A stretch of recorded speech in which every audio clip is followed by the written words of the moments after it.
ಮಂಡ್ಯದಲ್ಲಿ ಡಿಸೆಂಬರ್ 20, 21, 22 3 ದಿನಗಳ ಕಾಲ ನಡೀತಾ ಇರುವ 87ನೇ ಅಖಿಲ ಭಾರತ ಸಾಹಿತ್ಯ ಸಮ್ಮೇಳನದ ಭಾಗವಾಗಿ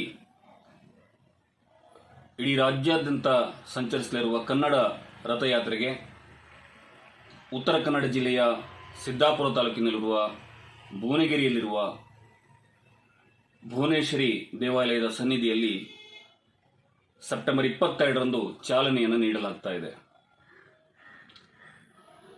ನಾಡೋಜ ಡಾಕ್ಟರ್ ಮಹೇಶ್ ಜೋಶಿ ಅವರು ಕನ್ನಡ ಸಾಹಿತ್ಯ ಪರಿಷತ್ತಿನ ಅಧ್ಯಕ್ಷರಾದ ನಂತರದಲ್ಲಿ ಈ ಒಂದು ಹೊಸ ಪರಂಪರೆಗೆ ನಾಂದಿಯನ್ನು ಹಾಡಿದ್ದಾರೆ.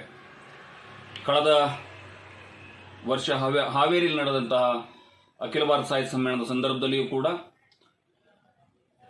ಈ ಕನ್ನಡ ರಥ ಸಿದ್ದಾಪುರದ ಭುವನಗಿರಿಯಿಂದನೇ ಆರಂಭಗೊಂಡಿತ್ತು. ಈ ವರ್ಷ ಕೂಡ ಅದನ್ನು ಮುಂದುವರಿಸಲಾಗ್ತಾ ಇದೆ. ಡಿಸೆಂಬರ್ 22ರಂದು 11 ಗಂಟೆಗೆ ಇದಕ್ಕೆ ನಮ್ಮ ಜಿಲ್ಲೆಯ ಉಸ್ತುವಾರಿ ಸಚಿವರಾದ ಮಂಕಾಳ ವೈದ್ಯರವರು ಚಾಲನೆಯನ್ನು ನೀಡಿದ್ದಾರೆ. ಆ ಭಾಗದ ಶಾಸಕರಾದ ಭೀಮಣ್ಣ ನಾಯ್ಕರು ಸೇರಿದಂತೆ ಈ ಜಿಲ್ಲೆಯ ಎಲ್ಲ ಜನಪ್ರತಿನಿಧಿಗಳು, ಶಾಸಕರು, ಸಂಸದರು ಭಾಗವಹಿಸ್ತಾ ಇದ್ದಾರೆ. ಕಾರ್ಯಕ್ರಮದ ಅಧ್ಯಕ್ಷತೆಯನ್ನು ಕನ್ನಡ ಸಾಹಿತ್ಯ ಪರಿಷತ್ತಿನ ರಾಜ್ಯಾಧ್ಯಕ್ಷರಾದ ನಾಡೋಜ ಡಾಕ್ಟರ್ ಮಹೇಶ್ ಜೋಶಿ ಅವರು ವಹಿಸಿಕೊಳ್ತಾ ಇದ್ದಾರೆ.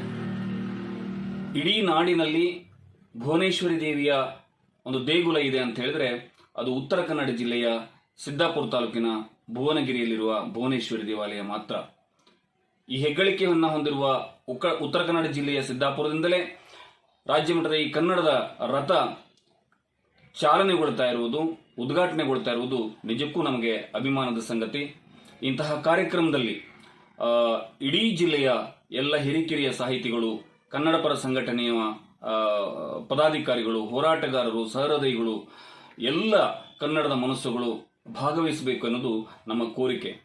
ಇದರ ಜೊತೆಗೆ ಸೆಪ್ಟೆಂಬರ್ 22ಕ್ಕೆ ಸಿದ್ದಾಪುರದಿಂದ ಆರಂಭಗೊಂಡ ಈ ರಥ ಅದೇ ದಿನ ಹೊನ್ನಾವರಕ್ಕೆ ಹೋಗಿ ಮಧ್ಯಾಹ್ನ, ನಂತರ ಸಂಜೆ ಕುಮಟಾಕ್ಕೆ ಸಂಚರಿಸಿ ಅಲ್ಲಿ ವಾಸ್ತವ್ಯವನ್ನು ಉಳಿದು ಮರುದಿನ ಸೆಪ್ಟೆಂಬರ್ 23ಕ್ಕೆ ಅಂಕೋಲ ಮತ್ತು ಕಾರವಾರದ ತಾಲೂಕುಗಳಿಗೆ ಸಂಚರಿಸಿ ಅಲ್ಲಿಂದ ಗೋವಾದ ಗಡಿ ಭಾಗವಾದ ಕಾಣ್ಕೋಣವರೆಗೂ ಕೂಡ ಆ ರಥ ಸಂಚರಿಸಲಾಗಿದೆ.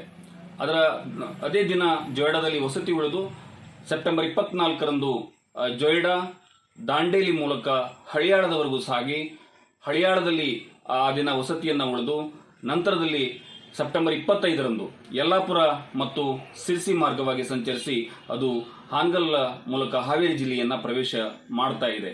ಈ ಉತ್ತರ ಕನ್ನಡ ಜಿಲ್ಲೆಯಲ್ಲಿ ಈ ರಥ ಒಟ್ಟು 4 ದಿನಗಳ ಕಾಲ ಸಂಚರಿಸ್ತಾ ಇದ್ದು ಆಯಾ ತಾಲೂಕುಗಳಲ್ಲಿ ಇದರ ಕಾರ್ಯಕ್ರಮದ ಸ್ಥಳ ಮತ್ತು ಸಮಯವನ್ನು ಅಲ್ಲಿಯ ತಹಶೀಲ್ದಾರ್ ನಿಗದಿಪಡಿಸ್ತಾರೆ.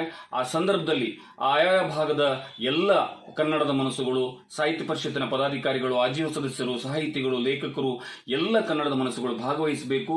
ಈ ಕಾರ್ಯಕ್ರಮವನ್ನು, ಈ ರಥಯಾತ್ರೆಯನ್ನು ಯಶಸ್ವಿಗೊಳಿಸಬೇಕು ಅಂತೇಳಿ ಉತ್ತರ ಕನ್ನಡ ಜಿಲ್ಲಾ ಕನ್ನಡ ಸಾಹಿತ್ಯ ಪರಿಷತ್ತಿನ ಜಿಲ್ಲಾ ಅಧ್ಯಕ್ಷನಾಗಿ ನಾನು ಅತ್ಯಂತ ಪ್ರೀತಿಯಿಂದ ಎಲ್ಲರಲ್ಲಿ ಮನವಿಯನ್ನು ಮಾಡಿಕೊಳ್ತಾ ಇದ್ದೇನೆ.